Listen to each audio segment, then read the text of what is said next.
Collection king Mohan Babu collection agent అయ్యాడని news మూత మోగిపోతుంది. అసలు ఏం జరిగిందో లేట్ చేయకుండా తెలుసుకుందాం. తెలుసుకునే ముందు ఒక చిన్న వీడియో క్లిప్ చూడండి. అసలు మోహన్ బాబు ఎందుకు ఎడ్యుకేషన్ ఇన్స్టిట్యూషన్స్ స్థాపించాడో ఒక మీటింగ్లో చెప్పాడు. అది చూస్తే మీకు ఇప్పుడు ఈ సమస్య పెద్దగా మారటానికి ఉన్న కారణాల్లో ఒకటి బాగా అర్థమవుతుంది. 1992 సంవత్సరం ఫిబ్రవరి 10న ఇక్కడ ఫౌండేషన్ స్టోన్ వేశాడు.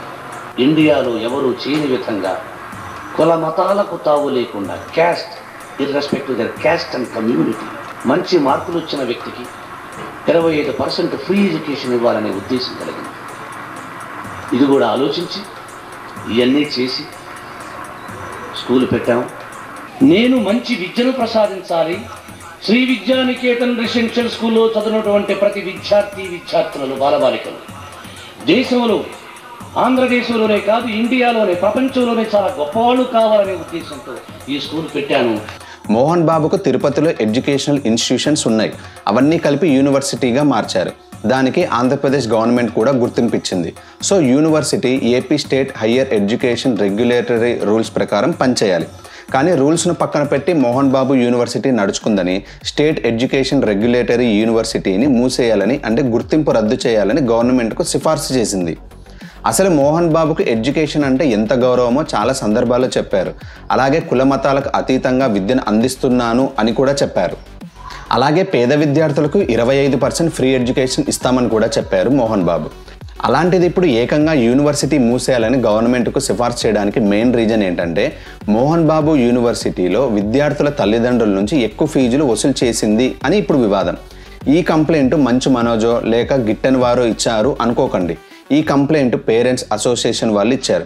సో స్టేట్ ఎడ్యుకేషన్ రెగ్యులేటరీ వీళ్ళ కంప్లైంట్ను తీసుకొని విచారణ జరిపి కంప్లైంట్లో ఉన్నట్లు అధిక ఫీజు వసూలు చేశారని కన్ఫర్మ్ చేసింది. ఇదంతా ఒక్క రోజులో జరిగిందా అంటే కాదు. గత 3 సంవత్సరాలుగా జరుగుతున్నట్లు రిపోర్ట్స్ వచ్చాయి. అంటే గత 3 సంవత్సరాల్లో 26 కోట్ల రూపాయలు ఎక్కువ వసూలు చేశారు ఫీజుల రూపంలో. సో మోహన్ బాబు యూనివర్సిటీ వాళ్ళు ఎంతైతే ఎక్కువగా వసూలు చేశారో అంటే ఆ 26 కోట్లను తల్లిదండ్రులకు మళ్ళీ వెనక్కి ఇచ్చేయాలని కూడా చెప్పారు. ఈ సమస్య 2025 మొదట్లోనే ప్రారంభమైంది. అప్పటి నుంచి విచారణ జరుగుతూనే ఉంది. మోహన్ బాబు యూనివర్సిటీ చేసిన ఈ అవకతవకలకు 15 లక్షలు ఫైన్ కూడా వేశారు వాళ్ళు. ఇక మరో విషయం, గవర్నమెంట్ నిర్ణయించిన ఫీజులను మాత్రమే ఈ యూనివర్సిటీ వసూలు చేశారట. కానీ ఇంకా కొత్త పేర్లతో 5,000 నుంచి 50,000 దాకా ఎక్కువ వసూలు చేశారు.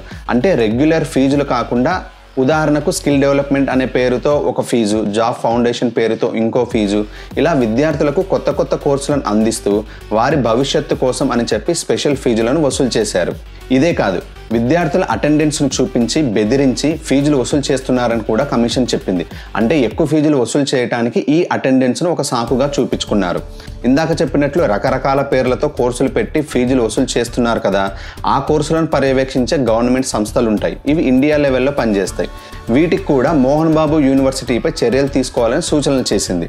అంటే ఫార్మసీ కోర్సుల కోసం ఫీజులు తీసుకుంటున్నారు కనుక ఫార్మసీ కమిషన్కు, టెక్నికల్ ఎడ్యుకేషన్ పేరుతో ఫీజులు వసూలు చేస్తున్నందుకు ఆ సంస్థకు ఈ వివరాలన్నీ ఇచ్చారు. అంతేకాదు, ఏదైతే యూనివర్సిటీలో విచారణ జరిగిందో ఆ కమిషన్ ఇందాక చెప్పిన అన్ని సంస్థలు మోహన్ బాబు యూనివర్సిటీకి ఇచ్చిన లైసెన్సును రద్దు చేయాలని కూడా చెప్పింది. ఒకవేళ అన్ని లైసెన్సులు రద్దు అయితే మోహన్ బాబు యూనివర్సిటీ మూతపడుతుంది. అంతేకాదు, ఇన్కమ్ ట్యాక్స్ వాళ్ళకు కూడా కంప్లైంట్ చేయండి అని చెప్పింది.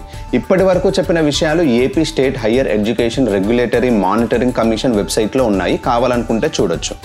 ఇంత జరుగుతున్న మోహన్ బాబు మంచు విష్ణు ఏం అనలేదా అంటే మంచు విష్ణు ఒక ప్రెస్ నోట్ రిలీజ్ చేశారు. అందులో యూనివర్సిటీ ఛాన్సలర్గా మోహన్ బాబు, కో ఛాన్సలర్గా విష్ణుని చూపించారు. సో విష్ణు రిలీజ్ చేసిన ప్రెస్ నోట్లో యూనివర్సిటీలో వసూలు చేసిన ఫీజులు అబద్ధం అని చెప్పలేదు. అసలు దాని గురించి మాట్లాడలేదు. కోర్సెస్ అన్ని విద్యార్థుల ఇష్ట ప్రకారమే వాళ్ళే తీసుకున్నారని చెప్పారు. ఇక కమిషన్ గవర్నమెంట్కి ఇచ్చిన నివేదిక ఇంకా రికమెండేషన్స్ మాత్రమే, వాటిని పట్టించుకోవాల్సిన అవసరం లేదు, అవన్నీ తప్పులు అని కూడా చెప్పాడు. ఇంతలో హైకోర్టుకు వెళ్ళి స్టే కూడా తెచ్చుకున్నారు. 3 వారాల పాటు కమిషన్ ఇచ్చిన రికమెండేషన్స్ మీద స్టే ఇచ్చింది హైకోర్టు. దీన్ని ఇంకో కోణంలో చూడాల్సిన అవసరం ఉందా అంటే కొంచెం చూడొచ్చు, అదే రాజకీయం. చంద్రబాబు నాయుడు ఇంతకుముందు సీఎంగా ఉన్నప్పుడు మోహన్ బాబు మీద కొన్ని వ్యాఖ్యలు చేశారు. తెలంగాణ నుంచి వచ్చి ఇక్కడ వైఎస్ఆర్సీపీకి అనుకూలంగా మాట్లాడుతున్నారు అని. దానికి ప్రతిగా మోహన్ బాబు కూడా చంద్రబాబు నాయుడు గారిని విమర్శించారు. వలస పక్షులు వచ్చారు హైదరాబాద్ నుంచి. మీరు చూడండి, గుండాడు ఎవరూ లేరు. హైదరాబాద్ నుంచి కేసీఆర్ అందరినీ బెదిరించి పంపించాడు. చంద్రబాబు మూర్ఖుడా, నికృష్టపు మానవుడా, నీకు మాట్లాడే విధానం తెలియదా చంద్రబాబు? ఇదే కాదు, ఫీజు రీఎంబర్స్మెంట్ డబ్బులు విడుదల చేయట్లేదని విద్యార్థులతో కలిసి రోడ్డుపైకి వచ్చి అప్పటి టీడీపీ ప్రభుత్వంపై విమర్శలు చేశారు మోహన్ బాబు. బయట యాక్టింగ్ బ్రహ్మాండంగా తెలిసిన వ్యక్తి చంద్రబాబు. మాకు ఇవ్వవలసిన డబ్బు, మాకు అంటే పిల్లలకు ఇవ్వవలసినటువంటి ఫీ రీఎంబర్స్మెంట్ని రకరకాలుగా నువ్వు మళ్లిస్తున్నావు.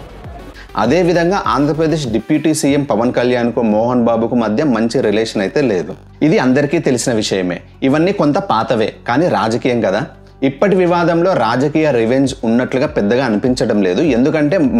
ఎందుకంటే నిజానికి మోహన్ బాబుకు చంద్రబాబుకు మధ్య మంచి స్నేహం ఉంది. మోహన్ బాబు ప్రతిజ్ఞ అనే సినిమాకు చంద్రబాబే క్లాప్ కొట్టారు. అలాగే ఇప్పుడు ఏదైతే వివాదం జరుగుతుందో ఆ మోహన్ బాబు యూనివర్సిటీ మొదట్లో శ్రీ విద్యానికేతన్ ఎడ్యుకేషనల్ ట్రస్ట్గా ప్రారంభమైంది. శ్రీ విద్యానికేతన్కు చంద్రబాబు అమ్మగారు కొబ్బరికాయ కొట్టినట్లు కూడా మోహన్ బాబు గారు చెప్పారు. నికృష్టపు మానవుడా చంద్రబాబు, నీ తల్లి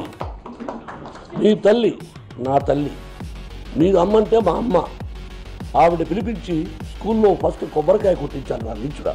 నేను ఎన్ని సినిమాలు తీసాను, అప్పటికి ప్రతిజ్ఞ ఫస్ట్ సినిమాకి నువ్వు కాంగ్రెస్లో పిలిపించి క్లాప్ కొట్టించాను. 1995లో టీడీపీ తరపున రాజ్యసభ సభ్యుడిగా ఎన్నికయ్యారు మోహన్ బాబు.